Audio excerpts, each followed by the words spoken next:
పితా పుత్ర పవిత్ర ఆత్మనామమున ఆమెన్.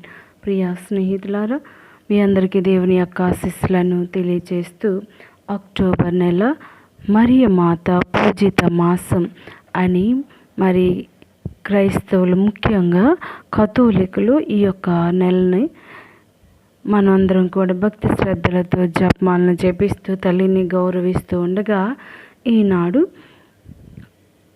పూజిత మాసం 3వ రోజుగా అపోస్తుల రాజ్ఞి అనే అంశంపై ధ్యానించుదాం.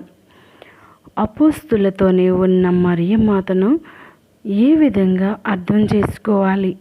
మరి యేసు మోక్షారోహణం చేసిన తరువాతి రోజులవి. యేసు ప్రభు పవిత్ర ఆత్మతో నింపబడటానికి అపోస్తులందరూ ఆసక్తితో ఎదురు చూస్తున్న తరుణమది.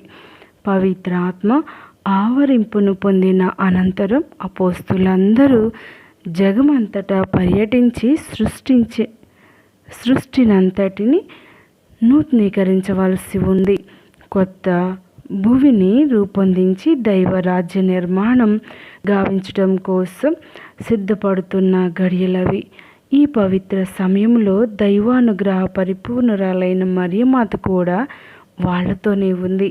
లోకరక్షకుని ఉద్యమంలో ప్రధాన పాత్రధారి అయిన ఆ సహరక్షకుని వాళ్లకు బాసట అయి నిలిచి ఈ సన్నివేశాన్ని లూకా సువార్తికుడు ఇలా వివరించాడు. అప్పుడు అపోస్తులు ఒలీవ కొండ నుండి యెరూషలేమునకు తిరిగి వెళ్ళిరి. వారు యెరూషలేమున ప్రవేశించి తాము నివసించుచుండిన మేడగదిలోనికి వెళ్ళిరి.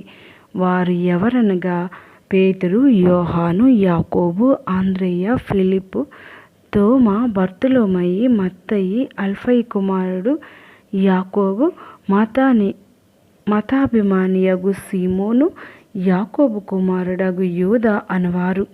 వీరందరూ వీరితో కూడా కొందరు స్త్రీలు యేసు తల్లియగు మరియమ్మయు అతని సోదరులను ఒకచోట చేరి ఎడతెగక ప్రార్థన చేయుచుండిరి. లూకా సువార్త 1వ అధ్యాయం 12వ వచనం నుండి 14వ వచనం వరకు. యేసు తల్లియగు మరియమ్మ అపోస్తులతో పాటు ఉన్నది. ఈ వాక్యం చాలా ముఖ్యమైనది.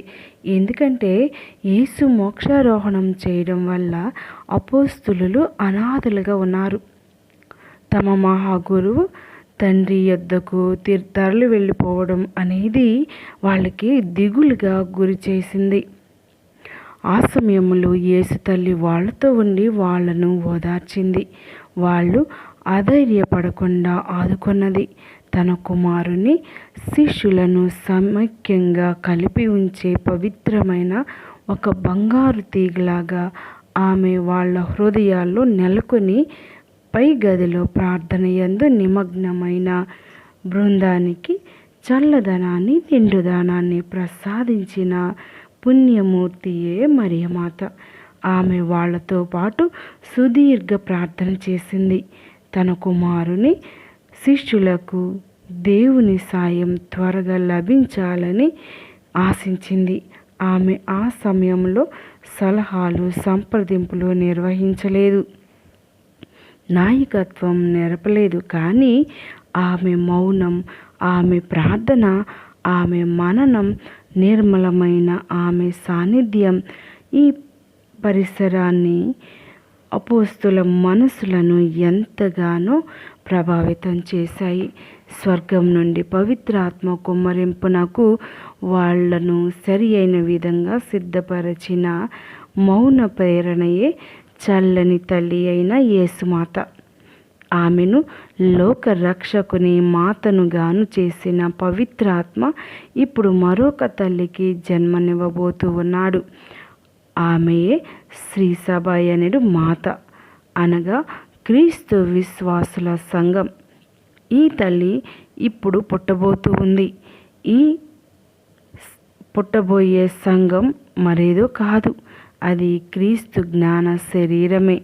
క్రీస్తు మాత అయిన మరియమాత క్రీస్తు జ్ఞాన శరీరమైన క్రీస్తు సంఘానికి కూడా మాతయే. కాబట్టే దేవుని తీయని వాగ్దానం నెరవేరి పవిత్రాత్మ ద్వారా క్రీస్తు జ్ఞాన శరీరం ఏర్పడుతున్న సమయంలో యేసు తల్లి అక్కడ ఉండటం ఎంతైనా సముచితమే. మరి ప్రియా స్నేహితులారా, మరి యొక్క వీడియోను ఈ దశల వారీగా మీతో ఈ యొక్క వాక్యాన్ని పంచుకొని ధ్యానించాలని ఆసక్తితో మిమ్మల్ని అందరినీ కూడా ప్రేరేపిస్తూ ఉన్నాను.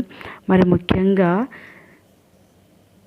యేసు ప్రభు చనిపోయిన తర్వాత మరియ తల్లి ఏం చేశారు అనేటువంటి విషయాలు మనం అపోస్తల కార్యంలో మొదటి అధ్యాయంలో చదువుకుంటూ ఉన్నాం. ఆ తల్లి మేడగదిలో ఉండి శిష్యులను ప్రోత్సహిస్తూ వారితో కలిసి ఎడతెగక ప్రార్థించింది. మరి ఎవరి కోసం ప్రార్థించింది అని మన వాక్యం వింటూ ఉంటే అప్పటికే శిష్యులు భయంతో వణికిపోతూ ఉన్నారు. వారి జీవితాలు కూడా మరి నాశనం అవుతాయి, వారు కూడా చంపబడతారు అనేటువంటి భయంతో వాళ్ళు వణికిపోతూ ఉండగా తల్లి మౌనంగా ఉంటూ మరి ఒక ప్రక్క తన సొంత కుమారుని పోగొట్టుకుని వేదనతో బాధతో ఉన్నప్పటికీ ఇంకా భయపడుతున్నటువంటి శిష్యులను చూసి మౌనంగా ఉంటూ కుమారుడు వాగ్దానం చేసిన పవిత్రాత్మ కోసం వారందరితో ఎదురు చూసింది. మరి శిష్యులకు ఎంతో భయం ఉన్నప్పటికీ తల్లి మౌనంగానే ఉంటూ దేవుని వాగ్దానాలపై తన యొక్క నమ్మకాన్ని ఉంచింది. మరి ఆ నమ్మకం నెరవేరాలని హృదయం నిండా ప్రభువుని నింపుకొని కుమారుని నింపుకొని మననం చేసింది. అయ్యా, మరి నీ శిష్యులు వణికిపోతూ ఉన్నారు, నీ శిష్యులు భయపడుతూ ఉన్నారు, నీ శిష్యులు నీ మీద ప్రేమతో దిగాలుగా ఉన్నారు. మరి వారికి ఏదో ఒకటి చెయ్యి, వారిని ధైర్యపరచు, నీవు అనుగ్రహించే పవిత్రాత్మను వారిపై కుమ్మరించమని ఆ తల్లి ఆనాడు అపోస్తుల కోసం ముఖ్యంగా ప్రార్థించి ఉన్నారని వాక్యం సెలవిస్తుంది. ప్రియ స్నేహితులారా, మరి ఆనాడు అపోస్తుల గురించి ప్రార్థించిన తల్లి ఈనాడు మనం భయంతో బాధతో దేవుని స్తుతించలేని సమయంలో తల్లి మన కోసం ప్రార్థిస్తుందనే విషయాన్ని మరువకూడదు. మరి యొక్క వాక్యాన్ని ఇంకా వచ్చే వీడియోలో మీతో పంచుకుందామని ఆశిస్తూ ఉన్నాను. దయగల దేవుడు మీ యొక్క కుటుంబాలను దీవించి ఆశీర్వదించునుగాక. ఆమీన్. అపోస్తుల రాజ్ఞి మా కొరకు వేడుకొనండి. పిత పుత్ర పవిత్రాత్మ నామమున ఆమీన్.